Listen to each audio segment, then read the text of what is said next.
ಸ್ವಲ್ಪ ಜಾಗ ಹೋಗ್ರಿ, ಜಾಗ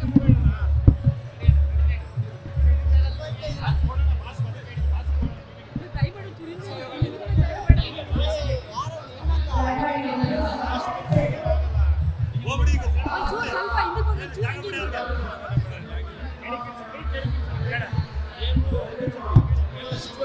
ಸ್ವಲ್ಪ ಹಿಂದಕ್ಕೆ ಹೋಗಿ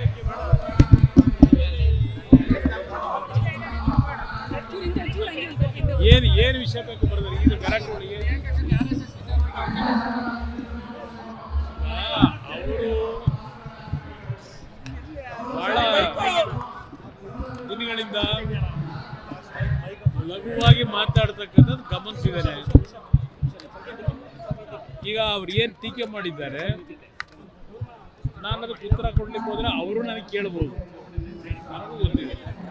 ಆದರೆ ಅವರು ಹೇಳ್ತಾ ಇರ್ತಕ್ಕಂಥದ್ದು ಏನಿದೆ, ಈಗ ಎಲ್ಲದಕ್ಕೂ ದಾಖಲೆಗಳು ಕೇಳ್ತಾರಲ್ಲ, ನಾನು ಹೇಳಿದ್ದಕ್ಕಾದರೂ ಕೆಲವು ದಾಖಲೆಗಳಿದೆ. ಈಗ ಅವ್ರು ಏನು ಹೇಳಿದ್ದಾರೆ, ಏನು ದಾಖಲೆ ಇದೆ, ಮಂತ್ರಿಗಳಲ್ವ ಅವರು, ಆ ದಾಖಲೆಗಳು ಅಂತ ಬಿ ಜೆ ಪಿ ನಾಯಕರಿಗೆ ಕೇಳ್ತಾರಲ್ಲ. ಏನಾದರೂ ಒಂದು ಈ ಸರ್ಕಾರದಲ್ಲಿ ನಡೀತಕ್ಕಂಥ ಅಕ್ರಮಗಳ ವಿಷಯದಲ್ಲಿ ನೀವು ಏನು ಹೇಳಿಕೆ ಕೊಟ್ಟಿದ್ದೀರಿ, RSS ಪಕ್ಷ BJP ಪಕ್ಷದ ಬಗ್ಗೆ ಏನು ಟೀಕೆ ಮಾಡಿದ್ದೀರಿ, ನಿಮ್ಮ ಹತ್ರ ಇರ್ತಕ್ಕಂಥ ದಾಖಲೆ ಜನಗಳ ಮುಂದೆ ಮೈತ್ರಿನಲ್ಲಿ ಯಾವುದೇ ಸಮಸ್ಯೆಗಳಿಲ್ಲ, ಯಾವುದೇ ಲೋಪಗಳಿಲ್ಲ.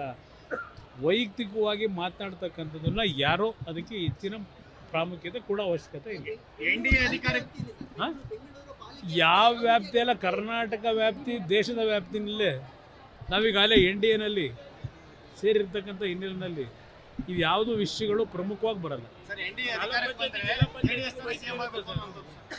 ನೋಡಿ, ನಾನು 100 ಬಾರಿ ಹೇಳಿದೆ, ಅವ್ರು ಹಲವಾರು ಜನ ಹೇಳ್ತಾರೆ, ಈಗ ಇಲ್ಲಿ ಬಂದಾலும் ಮುಂದಿನ ಮುಖ್ಯಮಂತ್ರಿ ಅಂತ ಕೂಗ್ತಾರೆ. ಜನ ಕೂಗ್ತಕ್ಕಂಥದ್ದನ್ನು ನಾವು ಭ್ರಮೆಯಲ್ಲಿ ಹೋಗಬಾರ್ದು. ಜನ ಅವ್ರ ಪ್ರೀತಿಯಿಂದ ಮಾತಾಡ್ತಾರೆ. ಇಲ್ಲಿ ಪ್ರಶ್ನೆ, ಮಗು ಹುಟ್ಟೋದಕ್ಕಿಂತ ಕುಲಾವಿ ಹೊಲಿಸಿದ್ರು ಅನ್ನಂಗೆ ನಾವು ಅದ್ರ ಬಗ್ಗೆ ಕನಸು ಕಾಣೋಕ್ಕಾಗತ್ತಾ? ಈಗ ನಾನು 2 ಬಾರಿ ಮುಖ್ಯಮಂತ್ರಿ ಆಗಿದ್ದೆ, ಜನಗಳ ಆಶೀರ್ವಾದದಲ್ಲ. ಅದನ್ನ ಇಲ್ಲೇ ಹೇಳಿದೆ, ಇಲ್ಲಿ ಯಾರ್ಯಾರ ಹಣೆಯಲ್ಲಿ ಏನೇನು ಬರೆದಿರ್ತದೋ ನಾನು ಆ 106 ಬಾರಿ ಹೇಳಿದ್ದೇನೆ.